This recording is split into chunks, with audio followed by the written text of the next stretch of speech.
retenu tout ça là? Comment? Les reins. Alléluia. Bien joué, ça, Jessica. Les reins. C'était les reins. La cuve, plutôt, à l'autel des holocaustes était fait des reins. Amen. Et on a vu que les reins, c'est quoi? C'était le symbole du quoi? Hein? Non. Les reins, c'est le symbole du jugement. Amen. On avait vu ça. Hein? Maintenant, je vais commencer à exiger que chacun vienne avec son cahier. Alléluia. Sinon, il ne rentre pas dans les... Alléluia. Mais c'est bien de connaître ces choses-là parce qu'un jour, vous êtes appelés à enseigner. Vous n'êtes pas nous sommes appelés à recevoir, mais aussi à donner. Et quand tu le reçois et que tu gardes, quand tu vas donner aussi, ça va bénir les autres. Amen. Gloire au Seigneur. Maintenant, le but entier du tabernacle était de permettre à un Dieu saint d'avoir une relation avec des gens pécheurs. Mais cette relation ne fonctionnerait pas correctement tant que le peuple ne montait pas exactement comme l'attente, comme le Seigneur l'avait donné. Le Seigneur avait donné un modèle qu'on devait suivre pour construire le tabernacle et pour, en d'autres termes, le dresser. Et quand on... Oui.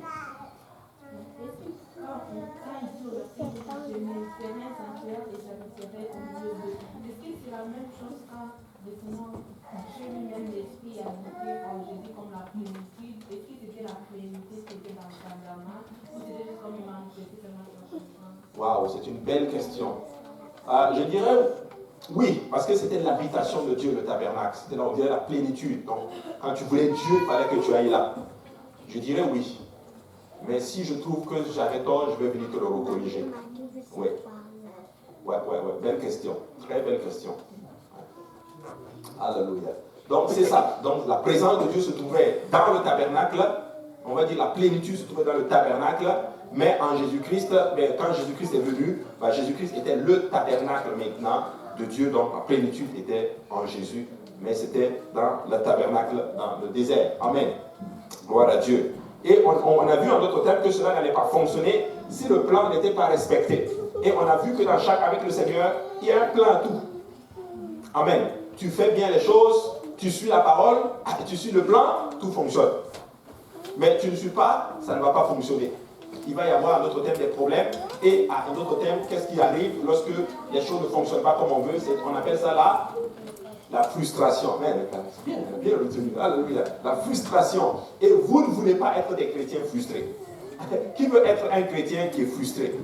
C'est-à-dire que tu fais des choses, mais ça ne fonctionne pas. Tu as l'impression que ça ne marche pas. Donc il faut toujours bien regarder. Amen.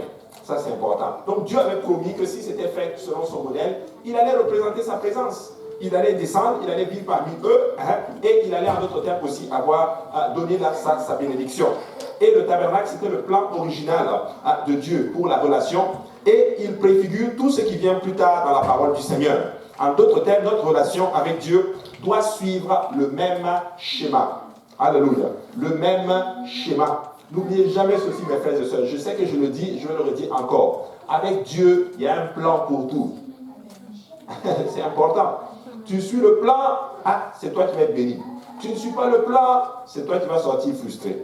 Amen, c'est important. Et on avait vu en d'autres termes que sur le plan vertical, l'autel des holocaustes, c'était l'endroit où on sacrifiait les animaux. Et dans le Nouveau Testament, l'autel des holocaustes représente quoi? Notre mort, notre repentance au Seigneur. La cuve des reins, c'est là où se trouvait de l'eau, c'est notre ensevelissement, c'est le baptême d'eau dans le Nouveau Testament. Dans l'arche, et l'arche de l'Alliance, c'était le symbole de la résurrection de notre Seigneur Jésus, et nous l'appliquons à notre vie par le baptême du Saint-Esprit. Et sur le plan horizontal, on avait le chandelier d'or, on avait l'autel des parfums, et on avait la table des pains de proposition. Donc le chandelier d'or, c'était la lumière, donc notre témoignage, nous sommes la lumière du monde. L'autel des parfums, c'était le parfum qui donnait l'odeur, une bonne odeur agréable dans le tabernacle, dans la tente d'assignation. Ça représente notre vie de prière. Amen. Et la table de pain de proposition, où il y avait du pain là-dessus, en d'autres termes. Et ici, nous voyons aussi la table des pains de proposition. Il y avait du pain là-dessus. Et le pain représente quoi? La parole de Dieu. Et nous avons besoin de la parole de Dieu pour croître. Amen. Très important. Maintenant, aujourd'hui, comme la semaine passée, nous avons étudié, plutôt la semaine surpassée, nous avons étudié l'autel des holocaustes qui représentait notre repentance. Maintenant, nous allons avancer un peu dans le tabernacle. je prie vraiment pour trouver une maquette un jour du tabernacle et l'amener et puis l'adresser ici, par la grâce du Seigneur. Mais là, on a dit qu'on va supposer que ça c'est la porte. Donc lorsqu'il entrait, nous avons l'autel des holocaustes ici. Il donnait son sacrifice ici. Le sacrificateur brûlait l'animal ici. Amen. On avait vu ça. On avait vu que ça représente notre repentance, notre mort. Avant de nous approcher à Dieu, nous devons mourir à nous-mêmes. Si tu ne meurs pas à toi-même, tu ne pourras pas avoir une relation saine avec Dieu. Ceux qui ne meurent pas à l'autel, c'est des gens qui ne veulent pas reconnaître leurs erreurs, leurs torts. C'est des gens qui vivent dans la culpabilité, qui ne veulent pas avancer. C'est des gens qui vivent, en d'autres termes, dans leur péché aussi. C'est important de comprendre toutes ces choses-là. Donc, après avoir tué l'animal et qu'on s'est repenti, maintenant on est qualifié. Et quelqu'un dit qualifié. On est qualifié maintenant pour avancer à la prochaine étape. Donc, il a tué l'animal ici. Maintenant, il va avancer ici qu'on appelle l'autel, la cuve d'airain. Clique dessus, il va l'encadrer normalement. Voilà. La cuve d'airain, c'est ça. Maintenant, et c'est ça que nous allons étudier dans Exode chapitre 30, verset 17. L'Écriture dit ceci. L'Éternel parla à Moïse et dit, tu feras une cuve d'airain avec sa base d'airain pour les ablutions et tu la placeras entre la tente d'assignation et l'autel et tu mettras de l'eau. Donc, qu'est-ce que la Bible était en train de dire? Pardon, si tu peux revenir en arrière avec l'image. Vous voyez, il dit que tu vas mettre la cuve d'airain entre l'autel et la tente d'assignation. Donc, c'était ici au milieu. Et le Seigneur dit aux Israélites, vous allez mettre de l'eau dans la cuve d'airain. Donc, dans le tabernacle, il y avait une cuve qui contenait de l'eau. Et là, maintenant, il dit, tu y mettras de l'eau, au verset 19 maintenant, avec laquelle Aaron et ses fils se laveront les mains et les pieds lorsqu'ils entreront dans la tente d'assignation. Ils se laveront avec cette eau afin qu'ils ne meurent point, et aussi lorsqu'ils s'approcheront de l'autel pour y faire le sacrifice, pour offrir des sacrifices à l'Éternel. La Bible dit que tu vas mettre de l'eau, et c'est avec cette eau-là que le sacrificateur Aaron et ses enfants vont se laver pour faire le sacrifice. Et l'Écriture dit clairement que s'ils ne le font pas, ils vont mourir. Donc, pour faire le sacrifice, s'ils ne se lavent pas, qu'est-ce qui leur arrive? C'est la mort. Et vous allez comprendre littéralement, en d'autres termes, que pour servir Dieu et avoir une relation saine, nous avons besoin d'un lavage. Amen. Nous avons besoin d'un lavage. Et au verset maintenant 21, il dit, ils se laveront les mains et les pieds afin qu'ils ne meurent point.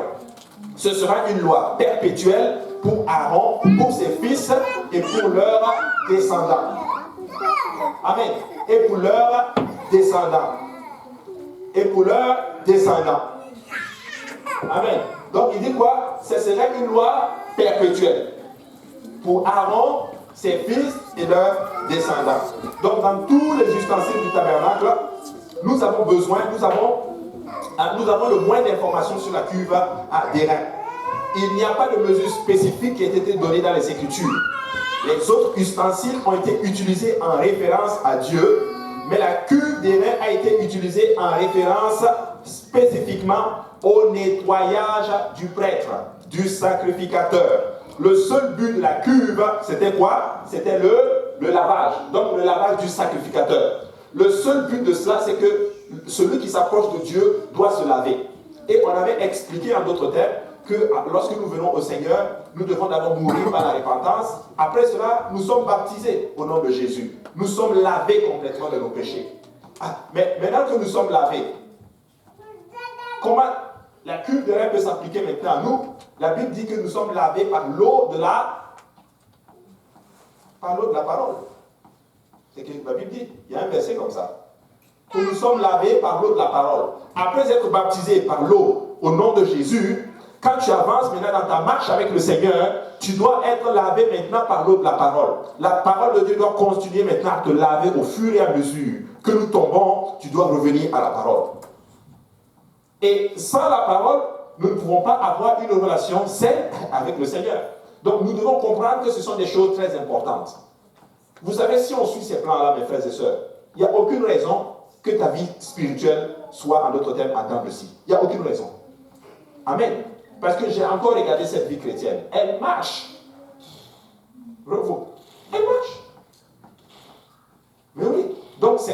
voir ces choses-là. Et d'où venait maintenant cette eau? C'est ça la question.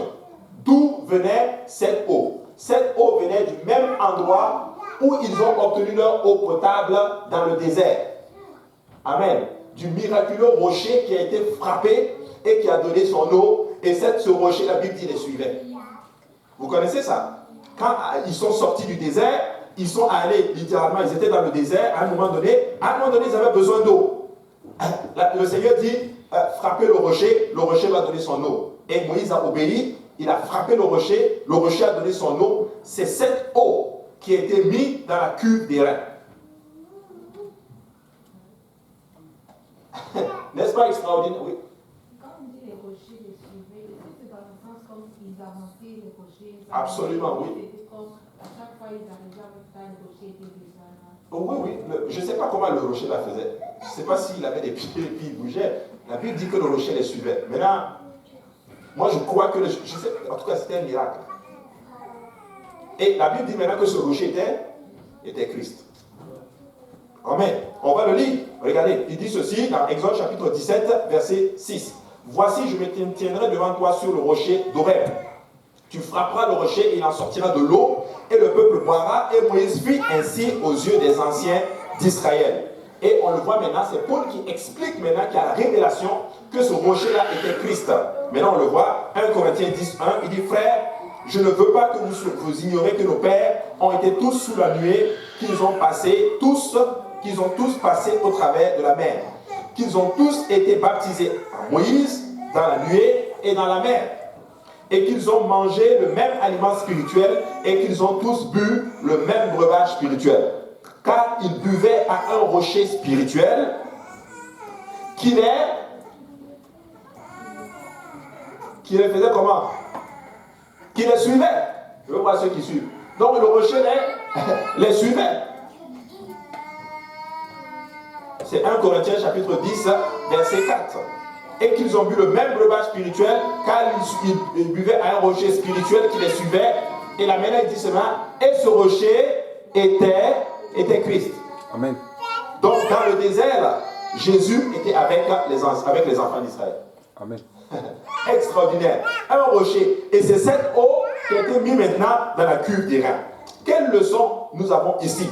Dieu a rencontré le sacrificateur dans cette eau qui venait d'un rocher miraculeux et qui était frappé. Et Dieu l'a nettoyé, en d'autres termes, en le lavant. Pour te dire, toi aussi, mon frère, ma soeur, que Dieu va te nettoyer avec son eau.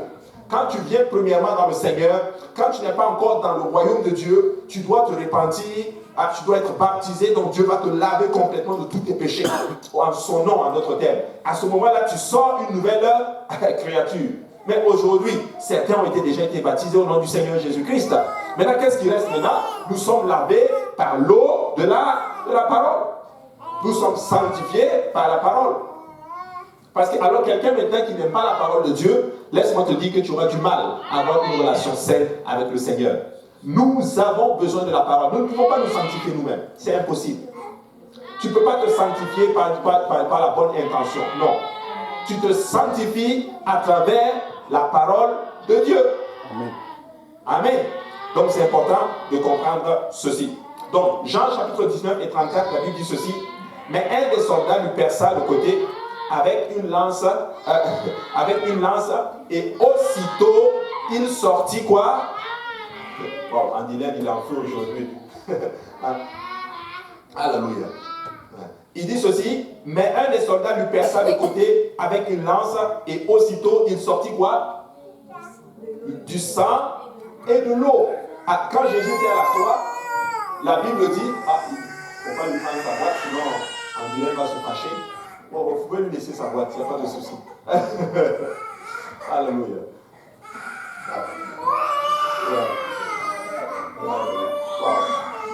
Je pense que les enfants se sont parlé ce soir, là, ils se sont dit, quand on va arriver à l'étude là, on va adorer le Seigneur. Alléluia. Maintenant, l'Écriture dit ceci, mais un des soldats lui perça le côté avec une lance, et aussitôt il sortit du sang et de l'eau. Amen. Donc c'est ça. Donc Jésus était à la croix. Et quand on a percé le flanc du Seigneur, le sang est sorti et l'eau est sortie. Maintenant, regarde ce que l'Écriture dit maintenant dans Jean chapitre 1 Jean 5, 6. C'est lui, Jésus, qui est venu avec de l'eau et du sang. Non avec l'eau seulement, mais avec l'eau et avec du sang. Et c'est l'Esprit qui rend témoignage, parce que l'Esprit est la vérité. Amen. Ça veut dire que le Seigneur est venu pas avec du sang seulement. Il est venu avec du sang, mais il est aussi venu avec quoi? De l'eau. Amen. Amen. Avec de l'eau. Et avec l'eau, qu'est-ce qu'il fait? Il nous lave. Il nous purifie. Il nous sanctifie. Alléluia. Oui, nous avons le baptême initial. Et quand tu lis bien le texte, tu vas te rendre compte de quelque chose. Le sacrificateur, avant de rentrer dans le sacerdoce, devait se laver tout le corps initialement. Pour ceux qui ont lu leur livre, leur Bible, vous allez le voir. Il se lavait initialement totalement. Après cela, à chaque fois qu'il doit faire son office, qu'il donne un sacrifice, quand il avance, il doit se laver les pieds et les mains. Pour te dire la même chose aussi, chaque jour, tu dois être lavé par l'eau de la parole. Tu dois t'approcher de cette parole-là, et cette parole-là va te sanctifier.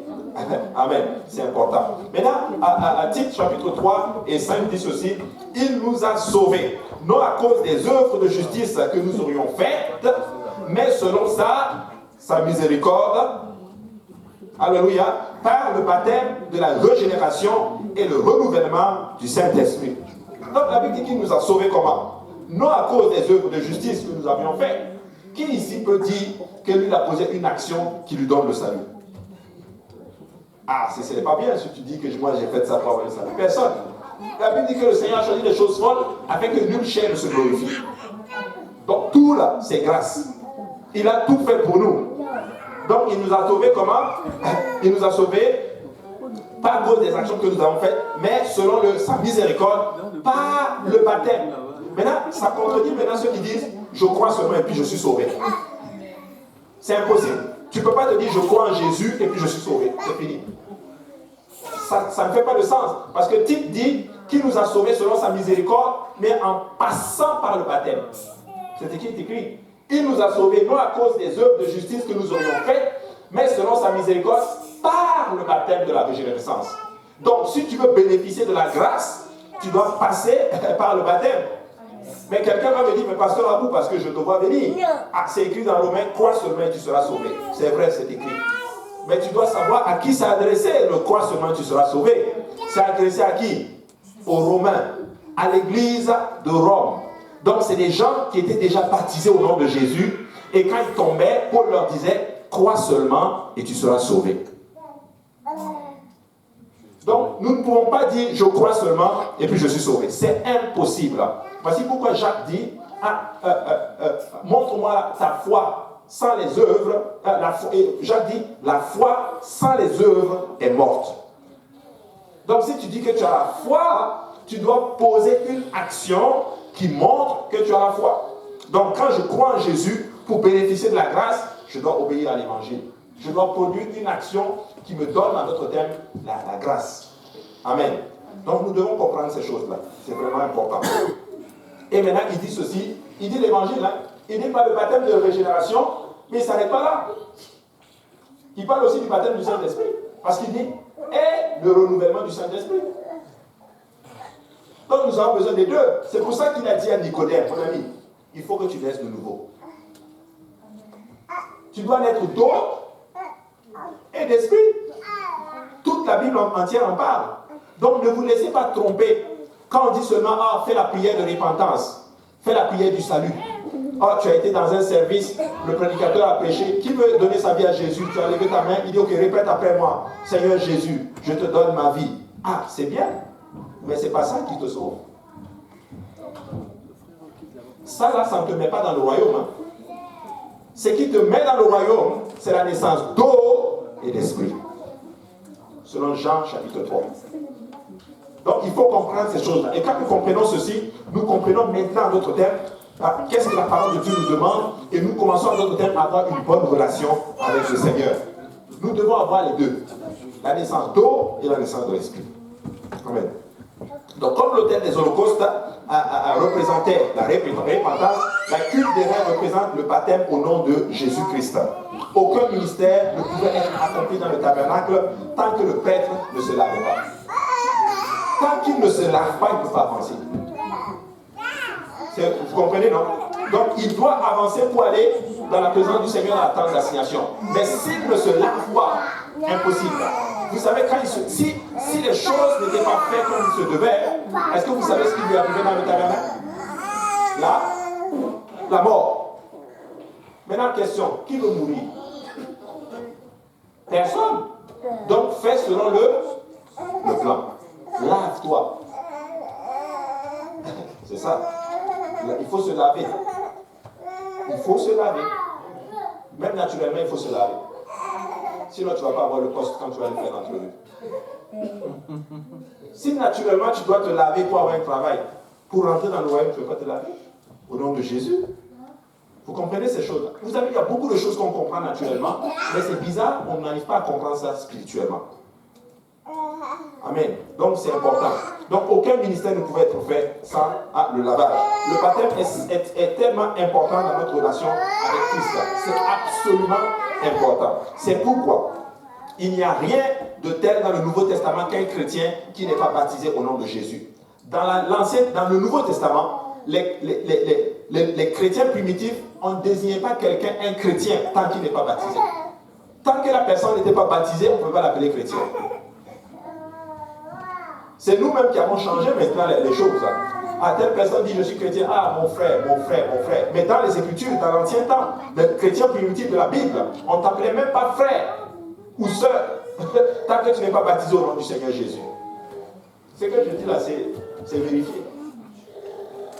Mais si on veut revenir scripturairement parlant, donc nous comprenons notre thème, l'importance en notre thème de passer par les eaux. Mais vous êtes d'accord avec moi que pour arriver aux eaux, il faut que tu sois passé par où? Par l'autel des holocaustes. C'est pour ça que Jésus dit, sans repentance, il n'y a même pas de pardon de péché. Donc si tu t'es lavé sans t'être repenti réellement, laisse-moi te dire que ton lavage ne vaut rien. Vous comprenez, non? C'est pour ça que je dis qu'avant le baptême, il faut qu'il y ait d'abord une prise de conscience, te disant que non, là, j'ai décidé de vivre pour Jésus. Ainsi, ma repentance est acceptée, et maintenant je suis passé par le lavage. Maintenant, est-ce qu'après le lavage, je vais tomber? Oui. Parce que nous ne sommes pas parfaits. Maintenant, il a donné sa parole qui va continuer en d'autres termes à te laver. Maintenant, répondons à quelques questions importantes sur le baptême. Premier point. Qui devrait être baptisé? Pourquoi devrais-je être baptisé? Quand devrais-je être baptisé? Comment devrais-je être baptisé? Et que se passe-t-il lorsque je suis baptisé? Vous aimeriez savoir tout ça, n'est-ce pas? Maintenant, première question. Qui devrait être baptisé? La réponse, elle est celle-ci. Ceux qui ont cru à l'évangile et ils se sont repentis de leurs péchés. C'est ce que je viens de dire. Maintenant, qu'est-ce que l'évangile? Qui peut me dire c'est quoi l'évangile? Oui, frère Louis-Paul. La mort, l'enseignement et la résurrection de Jésus-Christ. Très bien, mon frère. Et on trouve ça où? Parce que quand tu vas rencontrer quelqu'un, il faut que tu appuies cela avec la parole de Dieu. Je pense que c'est dans Romain. Hein? Au Romain. Non. Mais bien essayé quand même. Attends, elle arrive avant toi, j'en viens à toi, Loretta. Oui? Elle a dit combien? Lequel? 1 Corinthiens ou 2 Corinthiens? 1 Corinthiens 15. Lolo? 1 Corinthiens 15, 1 à 4. 1 à 4. C'est là-bas qu'on trouve ça, effectivement. 1 Corinthiens 15, 1 à 4. Nous avons quoi? Nous avons l'évangile, qui veut dire la mort, l'ensevelissement et la résurrection du Seigneur Jésus. Celui qui croit en ça, que Christ est mort, et qu'il a été enseveli, qu'il a ressuscité d'entre les morts le 3e jour, et qui se répand, qui prend la conscience qu'il abandonne tous ses péchés, il est qualifié pour être baptisé. Donc quand vous allez rencontrer des gens qui vous disent « Est-ce que je peux être baptisé ?» Posez-leur la question « Est-ce que tu crois que Jésus est mort à la croix? Est-ce que tu crois que Jésus a été enseveli? Crois-tu que Jésus a ressuscité d'entre les morts? S'il te dit que je crois, maintenant est-ce que tu lui poses la question, est-ce que tu veux vraiment vivre totalement maintenant pour Jésus? Est-ce que tu te répands? S'il te dit oui, il est qualifié pour le baptême. Viens me voir, on va le baptiser au nom de Jésus. Quand je rentre dans l'eau de baptême avec les personnes, La première question que je leur pose, c'est ceci. Est-ce que tu crois que Jésus-Christ est le Seigneur? Bon, ceux que j'ai baptisés le savent. S'ils me disent oui, on avance. Crois-tu qu'il est mort à la croix pour tes péchés? S'ils me disent oui, on avance. Crois-tu qu'il a été enseveli? S'ils me disent oui, crois-tu qu'il a ressuscité d'entre les morts le 3e jour? Tu me dis oui, parfait. Est-ce que tu consens maintenant à vivre totalement pour le Seigneur Jésus-Christ? Si tu me dis oui, alors je peux te baptiser maintenant au nom du Seigneur Jésus. Vous comprenez? Donc, ceux qui sont qualifiés, c'est des gens qui ont cru à l'évangile et ce sont des gens qui se sont repentis. Amen. C'est important. Donc, il faut comprendre ceci. Actes chapitre 2, verset 38 dit ceci. Pierre leur dit, répentez-vous et que chacun de vous soit baptisé au nom de Jésus-Christ pour le pardon de vos péchés et vous recevrez le don du Saint-Esprit. Pierre prêche le jour de la Pentecôte. Maintenant, si tu sautes, tu vas au verset 41, l'Écriture dit ceci. Ceux qui acceptèrent sa parole. Ceux qui acceptèrent sa parole. Donc, c'est des gens qui ont cru à quoi? Ils ont cru à la prédication de l'Évangile. Maintenant, voici pourquoi il dit, ceux qui acceptèrent sa parole furent baptisés. Et en ce jour-là, le nombre des disciples s'augmenta d'environ 3000 âmes. Ceux qui ont accepté. Quand il dit ceux qui ont accepté, ça veut dire qu'il y en a qui n'ont pas accepté. C'est vrai ou c'est pas vrai? C'est vrai. Ça veut dire que ce jour, le jour de la Pentecôte, là, il y a eu des gens qui ont dit non, nous on n'accepte pas. On ne les a pas baptisés. Mais ceux qui ont accepté, on les a baptisés. 3000 personnes ont accepté ce jour-là. Un service extraordinaire. Ils ont été baptisés à ce moment-là. Regardez, on peut aller dans Actes chapitre 8, 12, nous voyons la même chose. Mais quand ils eurent cru à Philippe, on le voit, mais quand ils eurent cru à Philippe, Philippe est descendu où pour prêcher la parole du Seigneur. Je veux voir ceux qui lisent leur Bible. Ah, où ça? Non. En Samarie. Mais c'est vrai, tu as raison, Philippe a prêché aussi au désert, à l'énuque. Mais ici, quand ils eurent cru, il parle des Samaritains. Il est descendu là et il a prêché. Mais ceux qui ont cru en sa prédication, regarde ce qui est écrit maintenant, qui leur annonça quoi? La bonne nouvelle, donc l'évangile du royaume de Dieu et du nom de Jésus-Christ, hommes et femmes se firent baptiser. Donc vous devez comprendre que qui est qualifié maintenant pour le baptême, c'est des gens qui ont cru en l'évangile. Amen. Donc si quelqu'un vient et que la personne ne croit pas en l'évangile, ça ne sert à rien d'essayer même de le... Même si tu arrives à le convaincre qu'il vient pour se faire baptiser, ce n'est pas valide. Vous comprenez? Je vais être honnête, je sais qu'on a baptisé certaines personnes. Des fois, tu te demandes, est-ce qu'ils croient même à l'évangile? Est-ce qu'ils sont réellement repentis? Donc, c'est important de valider ces choses-là avant. Amen? C'est important. Voilà. Donc, et ils se sont fait baptiser. Maintenant, ceux qui ont été... qui est qualifié pour se faire baptiser? Ceux qui ont été baptisés auparavant, mais d'une autre manière.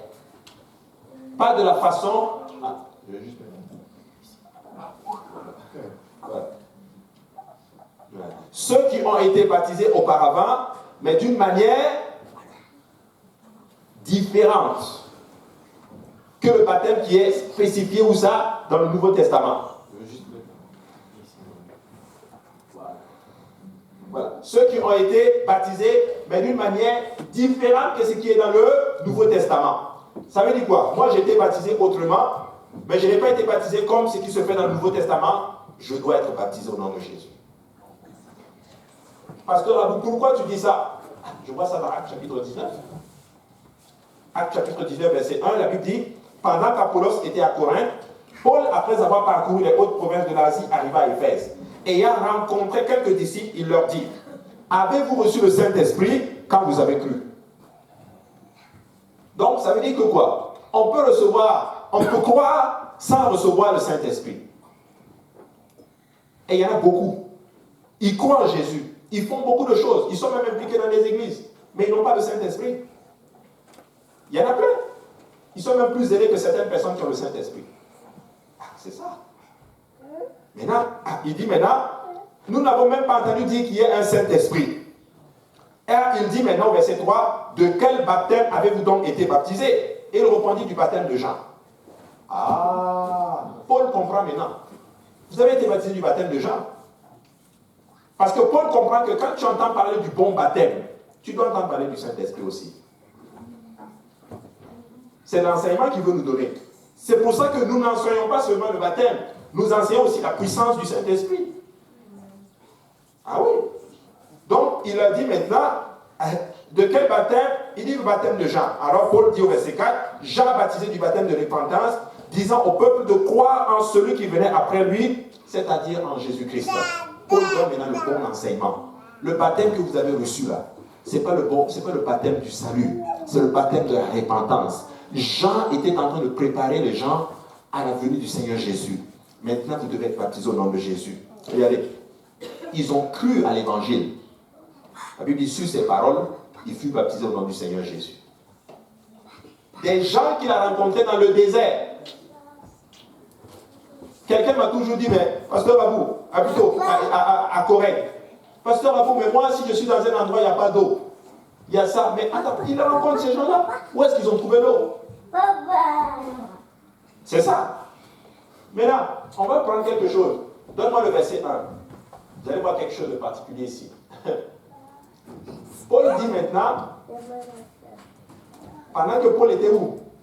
À Corinthe. Il parcourt les hautes provinces de l'Asie. Il arrivait où? À Éphèse. Ayant rencontré quelques disciples, il leur dit, Ayant rencontré quelques disciples, il leur dit, avez-vous reçu le Saint-Esprit quand vous avez cru? Il ne dit même pas bonjour monsieur, comment allez-vous? Moi je me présente, moi c'est Paul. Je suis hébreu, mais j'ai la nationalité romaine aussi. Je suis venu pour vous évangéliser. Avez-vous entendu parler de Jésus? Non. Il voit des gens, il dit, avez-vous reçu le Saint-Esprit quand vous avez cru? Aujourd'hui en 2020, tu ne peux pas faire ça. Tu ne peux pas sortir comme ça, tu vas au métro, tu dis, as-tu reçu le Saint-Esprit quand tu as cru? Il ne va pas être correct avec toi. Mais ces gens-là cherchaient le Seigneur. Et la Bible dit que sur ces paroles, il fut baptisé au nom du Seigneur Jésus. C'est des gens qui avaient déjà été baptisés. Mais quand ils ont su que ce n'était pas fait au nom de Jésus, ils ont été baptisés au nom du Seigneur Jésus. Tu me dis, mais pasteur, moi j'ai été baptisé au nom du Père, du Fils et du Saint-Esprit. Ce n'est pas fait au nom de Jésus. Amen. Parce que tu ne verras pas dans la Bible un baptême qui a été fait au nom du Père, du Fils et du Saint-Esprit. Il y a certaines portes que je ne veux pas ouvrir, parce que si tu étudies bien même le texte, le Matthieu 28, 19 qui dit, Jésus leur dit, allez faire de toutes les nations d'ici, les baptisés au nom du Père, du Fils et du Saint-Esprit. Dans le texte original, cette partie n'apparaît pas. Il a été rajouté en fait dans les traductions. Vous comprenez? Donc on pense que les apôtres n'ont même jamais entendu au nom du Père, Fils et Saint-Esprit. Jésus n'a jamais dit ça. Ah oui, moi j'ai étudié beaucoup des théologiens, j'ai étudié des traducteurs qui sont passés du grec ou du grec dans les traductions. Ils ont mentionné tout ça. Eusèbe le dit. Même le pape Benoît XVI l'a dit dans ses écrits. Que peu de chrétiens le savent. Mais dans le texte original, le texte n'apparaissait pas. Donc nous devons être baptisés au nom de Jésus. Qu'est-ce que je suis en train de te dire? Tu es en train de me dire, pasteur Abou, si je suis baptisé au nom du Père, Fils et Saint-Esprit, dois-je être baptisé au nom de Jésus? Ma réponse est oui. Mais pasteur Abou, moi j'ai été baptisé quand j'étais bébé. Est-ce que je dois me faire baptiser? Oui. Parce qu'on a vu que qu'est-ce que ça prend pour pouvoir être qualifié maintenant pour l'autel des holocaustes, de la cuve des reins? Qu'est-ce que ça peut mettre? La repentance. Est-ce qu'un bébé peut se repentir? Non. Je ne peux pas prendre Andinel. Je dis Andinel, viens, je vais te baptiser au nom de Jésus. Il ne comprend pas. Je peux lui prêcher l'enfer, le ciel, l'amour, tout. Il ne comprend pas. Il ne peut pas se repentir. Amen. C'est important.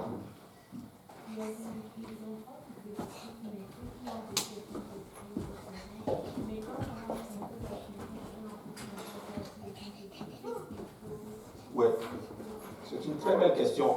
À ce moment-là, c'est du cas par cas.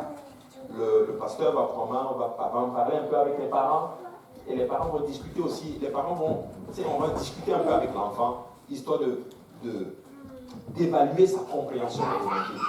Est-ce qu'il sait exactement dans quoi il s'engage? Parce que les enfants sont plus matures que d'autres.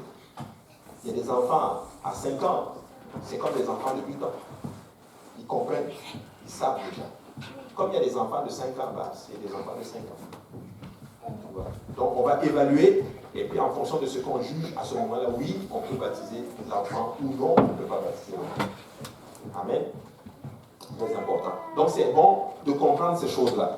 Maintenant, ça c'est maintenant qui doit être baptisé. Donc je vais voir si vous avez retenu. Qui doit être baptisé? Quelqu'un me donne une personne qui doit être baptisée. Et qui se sont répandus. Amen. Deuxième catégorie de personnes. Ceux qui ont été baptisés d'une manière différente qu'au nom du Seigneur Jésus. Good. Vous avez tout maintenant. Amen. Ça, c'est ceux qui doivent être baptisés. Maintenant, la question maintenant, c'est ceci. Pourquoi dois-je être baptisé? Ça, c'est important de comprendre cela. Je dois être baptisé, premièrement, parce que Jésus a été baptisé. C'est ça. Jésus lui-même a été baptisé. On le voit dans Matthieu 3,15. Jésus lui répondit, laisse faire maintenant, car il est convenable que nous accomplissions ainsi tout ce qui est juste. Et Jean ne lui résista plus. Jésus arrive pour se faire baptiser auprès de Jean. Et là, Jean dit non, moi je ne peux pas. Toi, tu ne peux pas me faire baptiser. Non, je ne peux pas. Moi, je ne peux pas te baptiser. C'est trop d'honneur. Je ne suis même pas digne de délier la courroie de ses sandales. Jésus dit non. Et la Bible dit que Jésus a été baptisé. Tu sais, si tu ne comprends rien, juste parce que Jésus a été baptisé, et bien toi aussi tu dois être baptisé au nom du Seigneur Jésus. Alléluia. Donc c'est important de comprendre ces choses-là. Jésus a été baptisé. Deuxième chose que vous devez savoir sur pourquoi je dois être baptisé, parce que ton salut en dépend. Amen. Ton salut en dépend. On le voit dans Marc chapitre 16, verset 16. Il dit ceci, celui qui croira et qui sera baptisé sera sauvé. Mais celui qui ne croira pas sera condamné. Maintenant, ça, ce passage-là, donc Jésus s'est baptisé et le salut en dépend.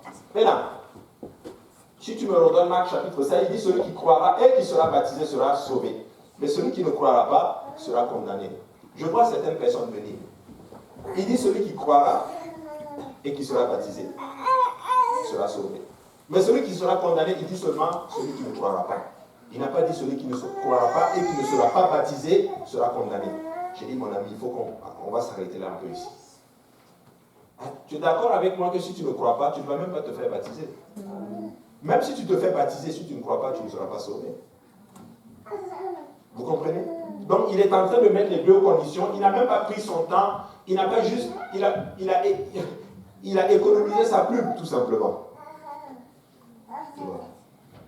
Donc, celui qui croira et qui sera baptisé sera sauvé. Mais celui qui ne croit pas là, c'est sûr qu'il ne va même pas se faire baptiser. Mais même si tu crois que tu ne te fais pas baptiser et que tu te fais baptiser, tu ne peux pas être sauvé. Vous comprenez? Si tu ne crois pas, tu te fais baptiser, tu n'es pas sauvé du tout. Vous comprenez?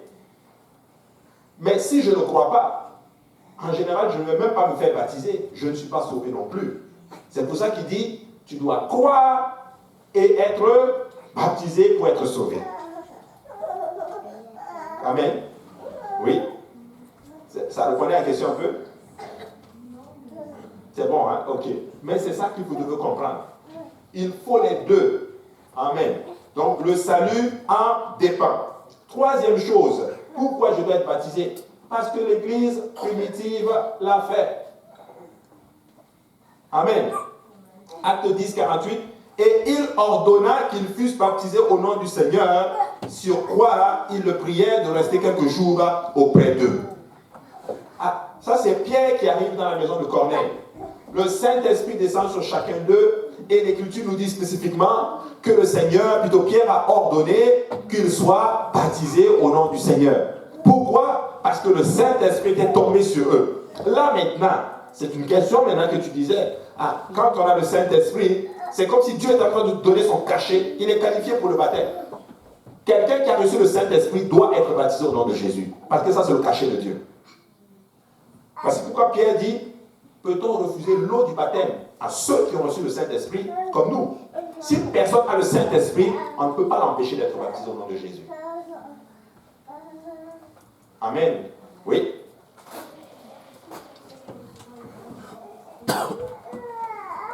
Non. Non. Il faut que tu crois.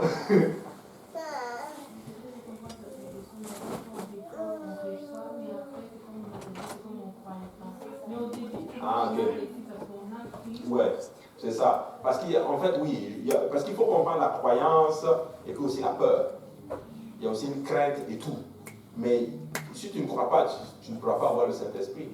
Et puis en plus, la personne a une repentance. En fait, c'est quand des gens comme ça qui ont le Saint-Esprit avant, c'est parce qu'ils croient en fait au fond d'eux et ils ont une vie de repentance. Mais des fois, peut-être, il y a une crainte en eux qui se manifeste comme s'ils ne croient pas et eux-mêmes ils le confessent de leur bouche. Mais en fait, au fond, ils croient. Tu vois ce que je veux dire? Donc c'est important de comprendre ça. Donc, et maintenant, il dit maintenant, on voit que ce sont ces gens-là qui devaient être baptisés. La raison pour laquelle on doit être baptisé. Maintenant, qui peut me dire pourquoi je dois être baptisé? Tout le monde a regardé ça. Quand Jésus s'est fait baptiser ensuite, parce que l'église primitive baptisait également, oui. Et le salut en dépend. Toi, exactement. Amen. Donc le salut en dépend. On peut le mettre dans tes péchés sont pardonnés, tes péchés sont, ton salut en dépend. Donc vous savez maintenant, c'est quoi la raison? Pourquoi je dois être baptisé au nom de Jésus? Amen. Maintenant, on va parler maintenant, quand est-ce que je dois être baptisé? Hein? Quand? Oui, quand tu crois, mais à quel moment? Dès que possible. Maintenant. C'est ça. Parce qu'aujourd'hui, maintenant, il faut faire des cours.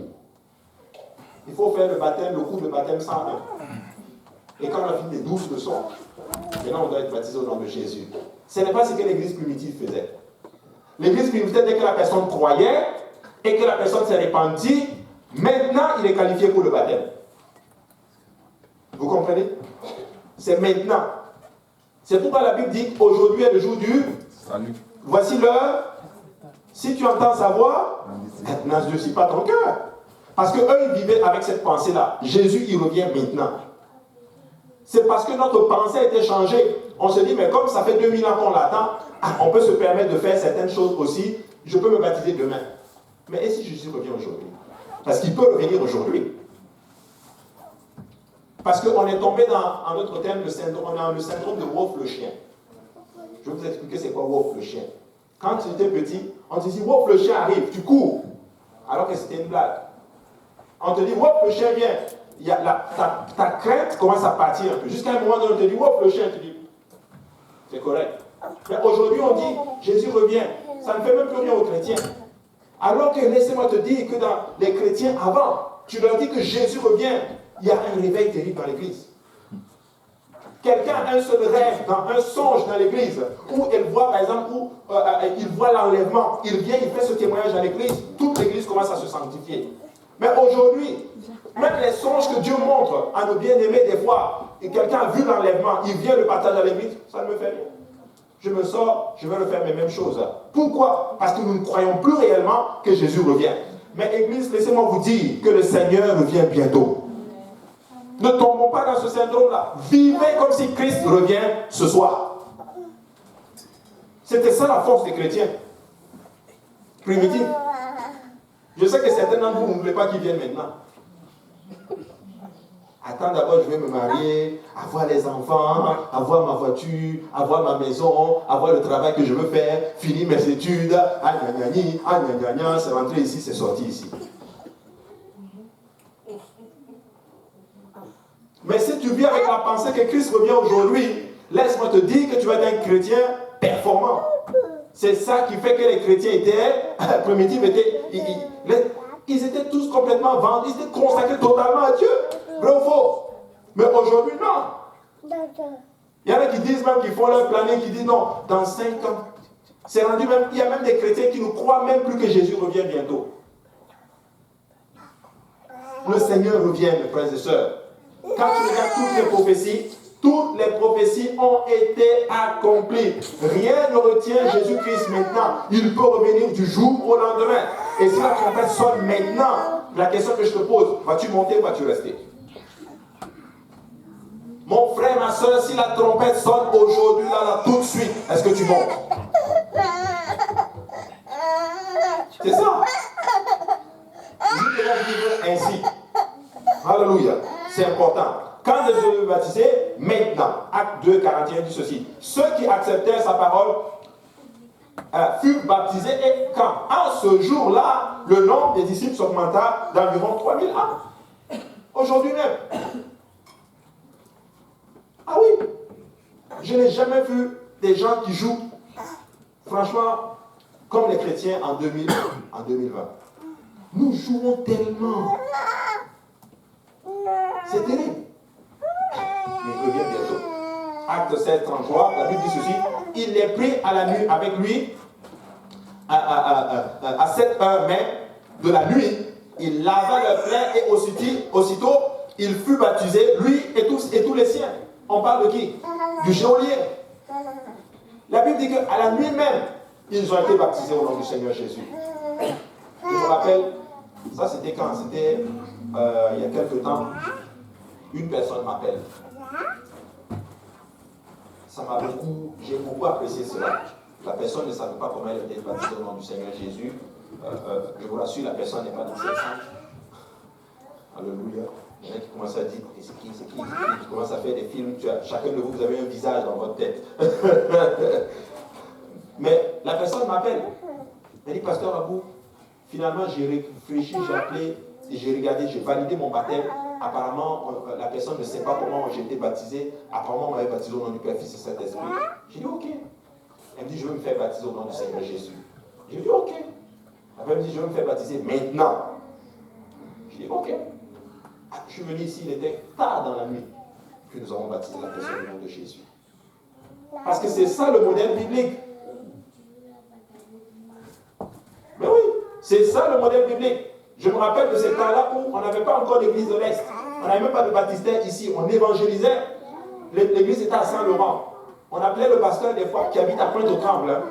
Tard dans la nuit, il quitte chez lui à minuit, des fois 23h30. Il prend sa voiture, Pointe-aux-Trembles, jusqu'à Saint-Laurent pour baptiser une âme. Tard dans la nuit. C'est ça le modèle biblique. Regardez, il est plus même à 7 heures même de la nuit. Il lava le plaie et aussitôt il fut baptisé, lui et tous les siens. Le geôlier et toute sa famille ont été baptisés au nom du Seigneur Jésus. Dans la Bible, on n'attendait pas. On ne faisait pas des cours avant d'être baptisé. Mais on se baptisait et on prenait les cours. Je peux vous le montrer. Donne-moi Acte chapitre 22, Matthieu 28, verset 19. Tu vas voir ce qui est écrit. Maintenant, regarde Matthieu 28. Moi, je pense que vous devriez noter ces versets-là. C'est important. Maintenant, il dit ceci. Allez, faites de toutes les nations les disciples. De quoi? Des disciples. Il faut en faire il faut les faire des disciples. Mais comment faire des disciples? Non, il faut les baptiser d'abord. Il dit les baptiser au nom du Père, du Fils et du Saint-Esprit. Et tu vas t'arrêter là. Mais pasteur Abou, toi tu dis au nom de Jésus. Voici, c'est écrit même clairement. Jésus, c'est lui-même qui a dit. Au nom du Père, Fils et Saint-Esprit. Ah, arrêtons là un peu. Le au nom, il est au comment? Au singulier. Il dit allez baptiser au nom du Père, du Fils et du Saint-Esprit. Dans ce verset, il y a combien de noms? Combien? Quelqu'un m'a dit 3.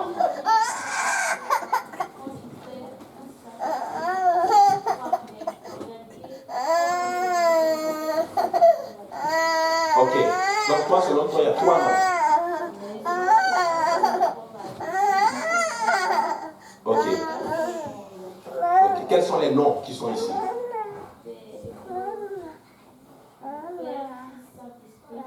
Parfait. Maintenant, si je dis, quel est ton nom? Hein? Ah, tu as dit, bon.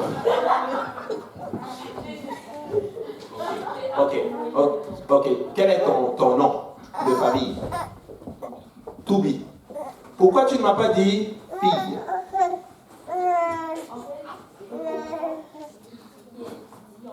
Mais quand il dit il y a 3 noms, ce n'est pas dans le sens où il y a 3 noms. Ouais. Il y a 3 attributs en fait. 3 attributs. Voilà, c'est ça. Là, au nom, c'est pour dire qu'en fait, tous les 3 attributs. Ok. Je vois ce que tu veux dire. Mais en fait, spécifiquement, dans ce verset, il n'y a aucun nom. Parce que Père, ce n'est pas un nom. Fils, ce n'est pas un nom. Et Saint-Esprit non plus, ce n'est pas un nom. Parce que moi, là, je suis Père, mais je ne m'appelle pas Père. Je m'appelle Abou. Je suis aussi fils, mais je ne m'appelle pas fils. Je m'appelle Abou. Je suis humain, mais je ne m'appelle pas humain, et je m'appelle Abou. Donc, dans ce verset, il n'y a aucun nom. Et d'ailleurs, si c'était 3 noms, en bon français, le haut nom allait être au pluriel. Vrai ou faux? A-U-X et non, il y a S. Mais s'il dit au nom du Père, du Fils et du Saint-Esprit, c'est parce qu'il y a un nom qui représente le Père, le Fils et le Saint-Esprit. Le Père, c'est qui? C'est Jésus. Le Fils, c'est qui? C'est Jésus. Le Saint-Esprit, c'est qui? C'est Jésus. Comment on sait que le Père, c'est Jésus? On le voit dans Ésaïe 9,5. Car un enfant nous est né, un fils nous est donné, et la domination reposera sur son épaule. On l'appellera admirable, conseiller, Dieu puissant, Père éternel. Donc l'enfant qui est né, c'est le Père éternel. 6, c'est le verset 6. Voilà. Car un enfant nous est né, et cet enfant c'est Jésus. Un fils nous est donné, et la domination reposera sur son épaule. On l'appellera admirable, conseiller, Dieu puissant, Père éternel. Donc cet enfant qui est né, c'est qui? Mais on l'appelle Père éternel. Donc il est notre Père. Donc il n'y a pas 3 entités, non. Il y a un seul Dieu qui est venu en chair. Donc l'enfant qui est né là, c'est le Dieu Tout-Puissant qui est venu. C'est le Père éternel qui est venu. Ah, donc vous comprenez? Donc il est le Père, le Fils, vous savez que c'est Jésus, et le Saint-Esprit, c'est lui. Et dans ce verset, le mot conseiller, il est traduit par consolateur, qui est le Saint-Esprit. Amen. Il y a un verset dans le livre de Corinthiens qui dit: or le Seigneur, c'est l'Esprit. Donc Jésus est le Saint-Esprit. Voici pourquoi tous les baptêmes, tous les apôtres ont compris qu'il fallait qu'ils aillent chercher le nom du Père. Alors comment s'appelle maintenant le Père? Il s'appelle Jésus. C'est pour ça que Jésus dit: celui qui m'a vu a vu le Père. Comment s'appelle le Fils? Il s'appelle Jésus. Et le Saint-Esprit a aussi un nom. C'est Jésus. Donc Dieu, ce qu'il faut comprendre, c'est que Dieu est esprit. Amen. Dieu est esprit, et pour sauver l'homme, l'esprit s'est manifesté dans un corps humain. Il a fait un corps, il est venu, il est rentré dans ce corps, il s'est manifesté en chair pour venir sauver sa créature. Il est devenu fils. Vous comprenez? Donc il n'y a pas 3 entités. Vous comprenez? Et ça, il y a une doctrine qu'on appelle la Trinité, qui dit que le Père est Fils et Dieu, le Fils est Dieu, le Saint-Esprit est Dieu, mais tu ne verras même pas le mot Trinité. Il y a un seul Dieu.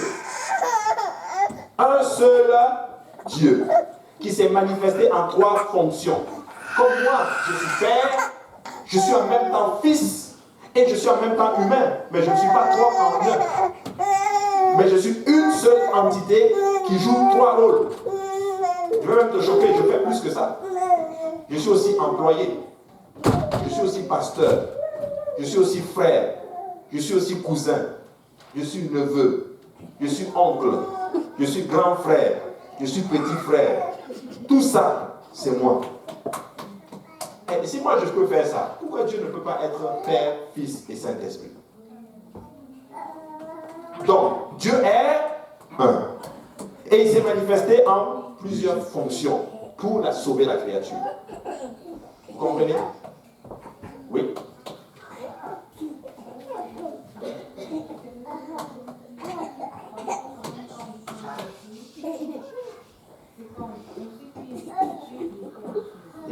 par contre, il essaie de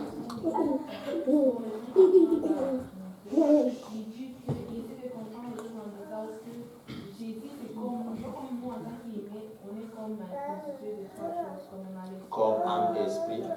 Et des fois, comme il essaie comme de se dire dans le sens où il y a l'esprit qui est comme ça représente notre esprit, il y a le corps de Jésus qui est son corps qu'on voyait. Mais l'âme, tout ça, c'est comme. Oui, Jésus avait une âme. Oui, mais l'âme, c'est quoi, genre? Oui, l'âme. C'est Dieu qui a l'âme, c'est Jésus. Ouais, on avait dit que l'âme, c'est quoi? C'est là où se trouvent tes émotions. Tout ce qui est émotion, tout ce qui est. C'est ça l'âme. Donc, l'esprit, c'est Bah. Oui, en fait, c'est pas que. Ce qu'il faut comprendre, c'est ceci. C'est que quand on dit le Fils, là, on fait référence à son corps. L'enveloppe charnelle. C'est-à-dire que Dieu a pris un corps. Et comme il est venu dans un corps humain, il est devenu humain, ben, il a une âme. Comme moi, j'ai une âme. Tu vois? Mais mon âme, c'est quelque chose quand même d'assez abstrait. C'est pas quelque chose de palpable. Tu ne vas pas sortir mon âme, ça c'est l'âme de Abou, son esprit est ici, puis le corps est ici. C'est pas comme ça. Tu ne peux pas faire ça. Tu ne peux pas me dissocier de mon âme et de mon esprit. Vous comprenez? C'est la même chose avec Dieu. Quand il est devenu chair, l'esprit était dans le corps. Il a réconcilié la divinité et l'humanité. Donc le divin était dans un corps humain. Il était homme, mais il était Dieu. Tu vois? Mais en tant qu'homme, il a toutes les caractéristiques d'un être humain. Un être humain a un esprit, un corps et une âme. Mais s'il est devenu humain, il s'est incarné, il s'est transformé en un homme, c'est normal qu'il ait un corps. C'est normal qu'il ait un esprit. Et son esprit, c'était le Saint-Esprit, le Dieu créateur. Et c'est normal aussi qu'il ait une âme. Selon le concept humain d'une âme. Et on sait que l'âme, vous savez, on a vu, on voit ça dans Genèse, c'est le résultat de l'esprit et du corps. Ça, vous savez ça? Dieu a fait le corps, il a soufflé l'esprit, et c'est devenu une âme vivante. Donc, quand ils parlent comme ça, dis non, il s'est incarné en un corps humain, et il a toutes les facettes d'un être humain. Mais il était aussi Dieu. Il n'a pas perdu son attribut de Dieu. Tu vois ce que je veux dire? Mais il était humain. Amen. Donc c'est important de comprendre ces choses-là. Maintenant, si tu reviens maintenant dans Matthieu 28, maintenant, verset 19, il dit maintenant allez baptiser. Et maintenant, qu'est-ce qu'il dit maintenant après verset 19? C'est ça que vous devez voir maintenant. Regardez-moi. J'espère qu'on aura fini pour finir cette leçon. Bon, on va la finir par la base du Coran. Donc, Matthieu 28, verset maintenant 19.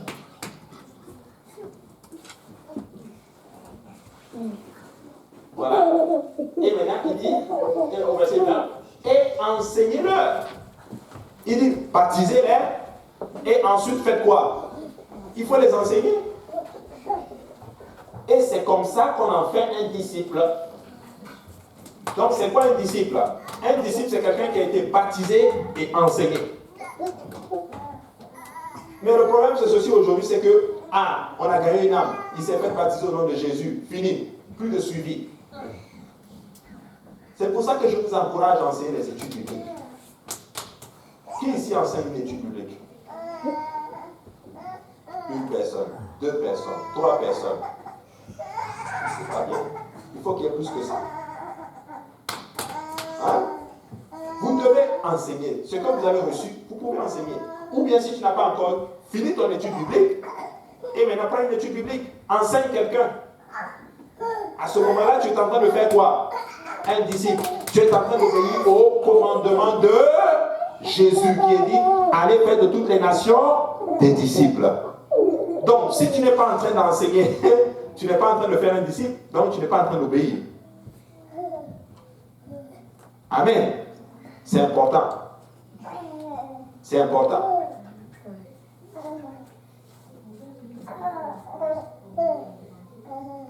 Tu l'enseignes pour l'amener à croire, être baptisé et puis ainsi de suite.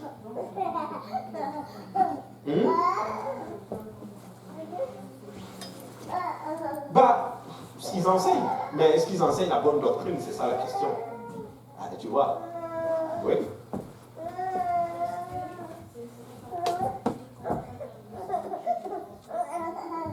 Ouais.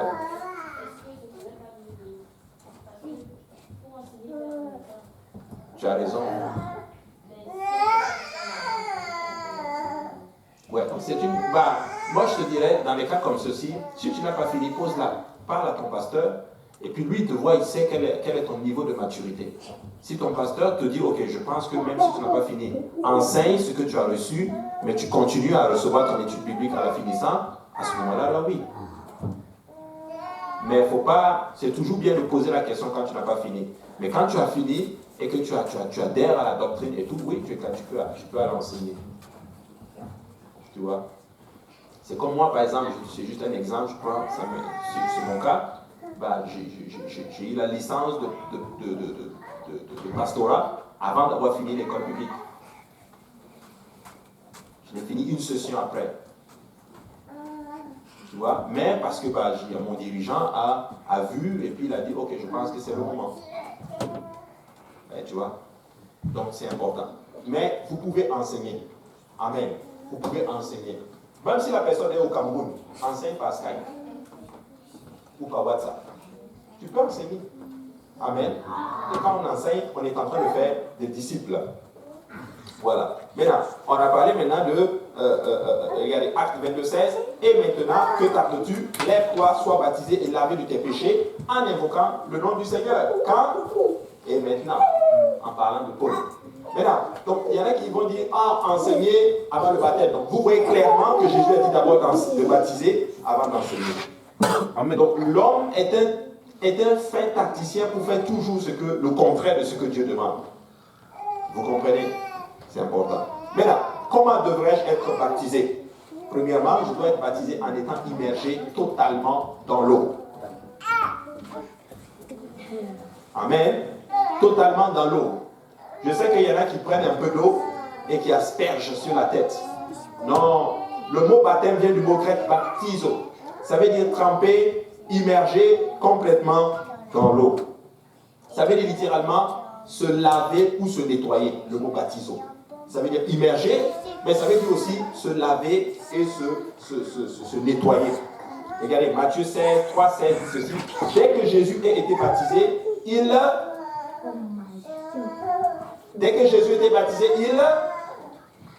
sortit de l'eau. Merci.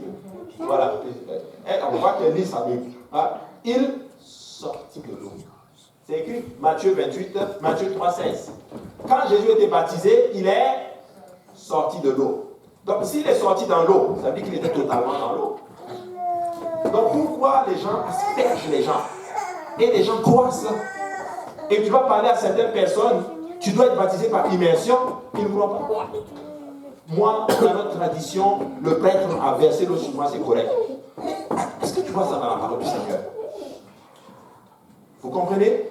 Jésus lui-même est sorti de l'eau. Ça veut dire qu'il devait complètement, il était totalement immergé là-dedans. Et il vit l'Esprit descendre comme une colombe et venir sur lui. Certains disent, et comme les gens regardent maintenant les films et les dessins animés, ils disent que c'est une colombe qui est venue sur lui.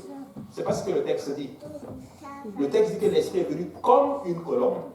Mais ce n'est pas une colombe qui est venue. Il faut faire attention. C'est comme quelqu'un le pasteur faisait l'étude, puis un enfant a dit que le pasteur, ce n'était pas comme ça dans le film. C'est-à-dire que la Bible, ce n'est pas le film. Une fois, je suis parti en étude biblique, j'ai enseigné l'histoire de Moïse, et puis un jeune se dit, mais c'est bizarre, mais je pensais que c'était comme ça, mais dans le film, ce n'était pas comme ça. C'est parce que c'est la Bible. C'est ça.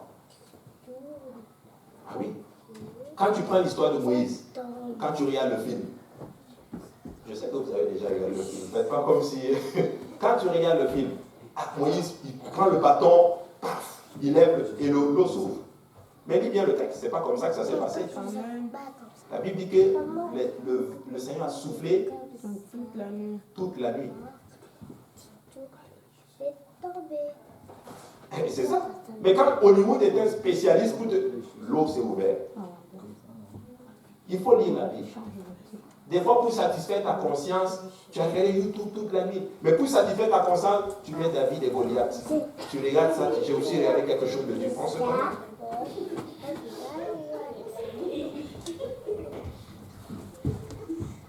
C'est ça ou c'est pas ça? Ça. Donc, il faut faire attention. Il faut regarder la parole du Seigneur. Acte 8, 38 dit, il fit arrêter le char. Ça, c'est maintenant, Oumou, tu l'avais dit. Philippe a prêché dans le désert. Il fit arrêter le char dans Acte 8, 38. Et Philippe et l'eunuque descendirent tous deux où? Dans l'eau. Il n'a pas juste mis un peu d'eau. Ils étaient dans le désert. Ils sont rentrés dans l'eau. Donc mon baptême doit être fait comment? Par immersion. Je dois être plongé complètement dans l'eau. Si tu n'es pas plongé dans l'eau, ce n'est plus un baptême. Parce que le baptême, le mot grec c'est baptizo. Mais quand ils ont commencé à traduire le texte, ils se sont rendus compte qu'ils faisaient déjà de l'aspersion.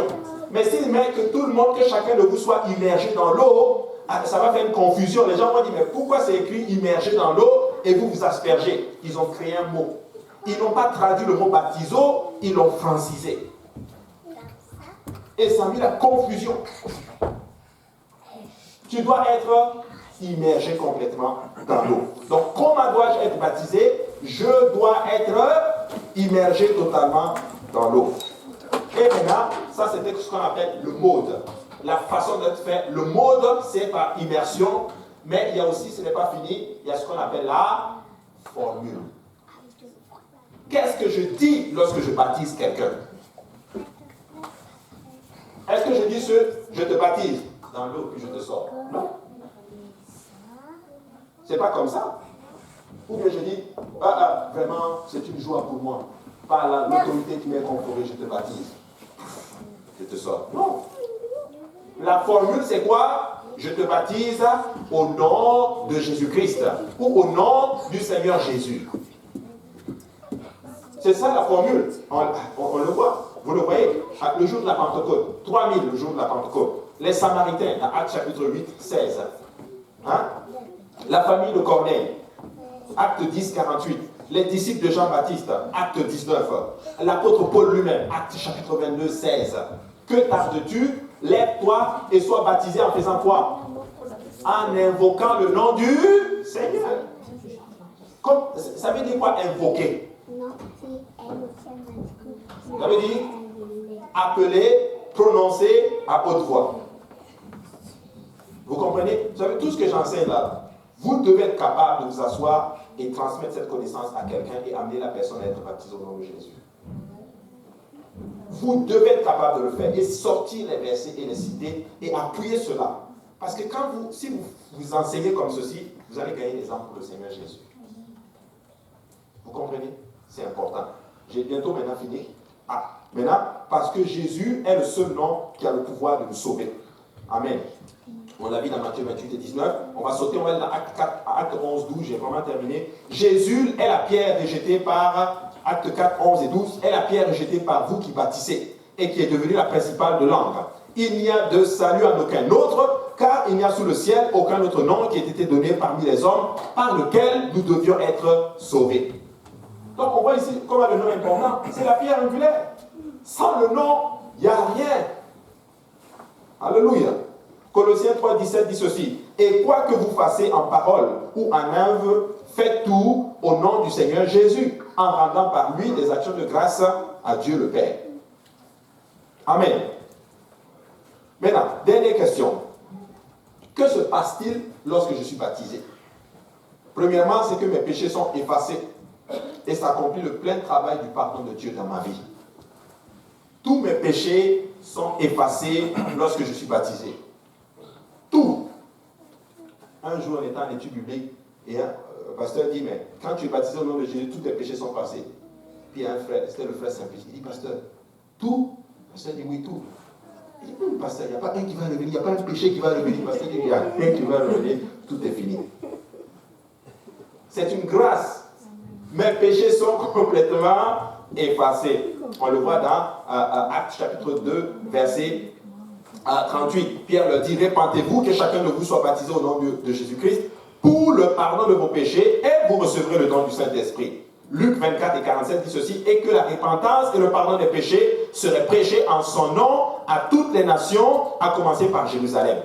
Le pardon des péchés et la repentance au nom du Seigneur Jésus. Amen. Acte 22, 16, que tardes-tu et maintenant que tardes-tu, lève-toi, sois baptisé et lavé de tes péchés en invoquant le nom du Seigneur. Deuxième chose, ma conscience est lavée et nettoyée, donc je peux avoir une conscience pure. Il y a des gens aujourd'hui, vous avez la conscience pure à cause d'un péché que vous avez fait. Dieu dit qu'au nom de Jésus-Christ dans le baptême, tout est fini. Tu peux avoir la conscience pure. Amen. Très important. On le voit dans 1 Pierre chapitre 3 et 21. Cette eau était une figure du baptême qui n'est pas la purification des souillures du corps, mais l'engagement d'une bonne conscience envers Dieu. Quand je suis baptisé au nom de Jésus, je n'ai plus la pression du péché. C'est fini. Je sais que je suis baptisé au nom de Jésus. Tout ce que j'ai fait sont finis. Je suis consciemment là. J'ai la conscience claire. Amen. C'est important. Mon corps est enterré dans une tombe d'eau représentant la mort de mon ancienne vie. Je suis enterré, mais il y a une nouvelle personne qui sort. Mon ancienne vie est terminée. On le voit dans Jean 3, Jean chapitre 3, 3 à 5. Jésus dit au verset 5, en vérité, si un homme ne naît d'eau et d'esprit, il ne peut entrer dans le royaume. Je suis enterré, mais je sors, je deviens une nouvelle créature. L'ancienne vie est finie. Alors celui qui est en Christ est une nouvelle créature. Les choses anciennes sont passées, toutes choses sont devenues nouvelles. Une autre chose, je suis amené dans l'alliance du salut de Dieu, et cela est en train de dire ceci, je suis dépouillé de mes désirs charnels. Colossiens 2 et 11. Et c'est en lui que vous avez été circoncis d'une circoncision que la main n'a pas faite, mais de la circoncision de Christ, qui consiste dans le dépouillement de la chair. Il y a deux points. Et après il dit, mais ça, ayant été enseveli avec lui par le baptême, et plutôt ayant par le baptême, vous êtes aussi ressuscités avec lui, en lui et avec lui, par la foi, en la puissance de Dieu qui l'a ressuscité des morts. L'ancienne vie est finie. Quatrième point, ou cinquième point, je ne sais plus. Je prends sur moi le nom de Jésus-Christ, qui est le nom qui sauve. Je suis devenu, en d'autres termes, un de ses enfants. Sur mon acte de naissance, j'ai le nom de Jésus. J'ai reçu les actes de naissance de mes enfants aujourd'hui. J'ai ouvert, j'ai regardé. C'est mon nom qui est mentionné comme bloc. Ça c'est bien. C'est la même chose. Ton acte de naissance spirituelle, c'est Jésus. Amen. Ça c'est bien. Maintenant, j'applique l'enterrement de Christ à ma vie et je la rends efficace. Romains 6, 4 dit ceci. Nous avons été ensevelis avec lui par le baptême en sa mort, afin que comme Christ est ressuscité des morts par la gloire du Père, de même nous aussi nous marchons en nouveauté de vie. Un autre point, je montre publiquement que je commence une nouvelle vie en m'engageant avec Christ et son Église. À travers le baptême, je suis en train de m'engager aussi à travers quoi? L'Église. C'est pour ça que vous devez comprendre, on a bientôt terminé, vous devez comprendre une chose. Je suis sûr que vous posez la question, il va finir ou il ne va pas finir? J'ai fini. Quand tu es baptisé, tu t'es engagé aussi envers l'Église. D'abord envers Dieu, ça c'est évident, mais envers qui? Envers l'Église. Mais comme on est en 2020 et que maintenant on est dans une société égoïste et que je n'ai pas de compte à rendre à qui que ce soit, personne n'a le droit de me dire ce que je dois faire. Je suis libre de mes mouvements et de mes actions. Alléluia, je ne suis engagé envers personne. Non. En Jésus-Christ, nous sommes engagés envers Jésus, mais envers son corps qui est l'Église. Alléluia. Vous devez comprendre ceci. Tu as des comptes à rendre à l'Église. Quand tu n'es pas là, quelqu'un de l'Église doit savoir. Tu dois rendre des comptes.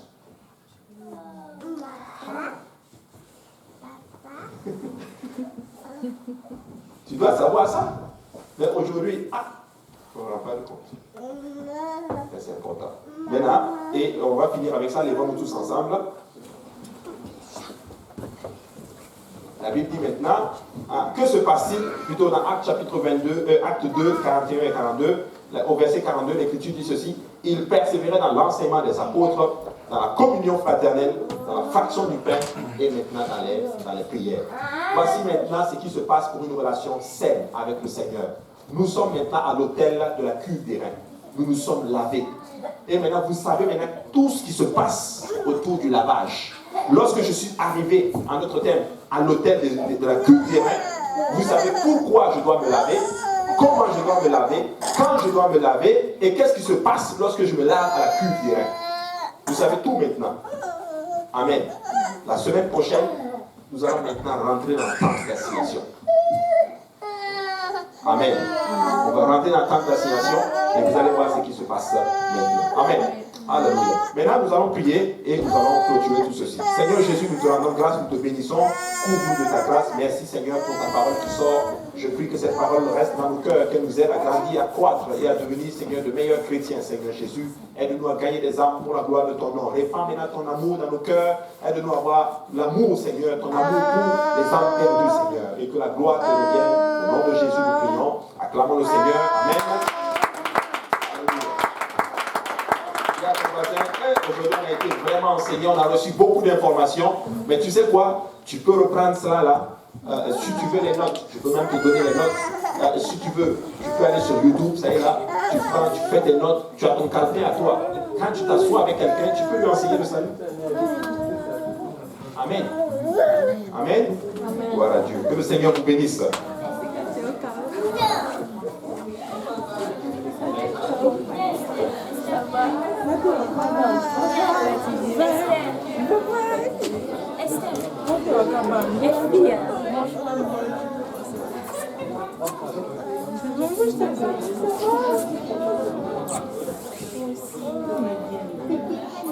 Est-ce que tu as la maison de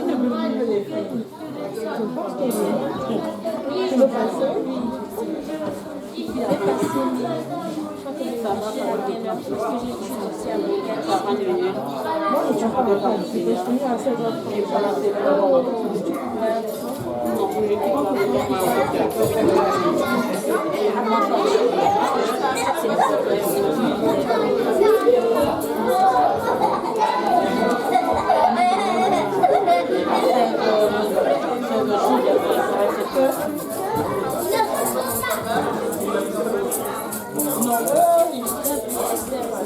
Qui veut que je vienne faire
Yeah.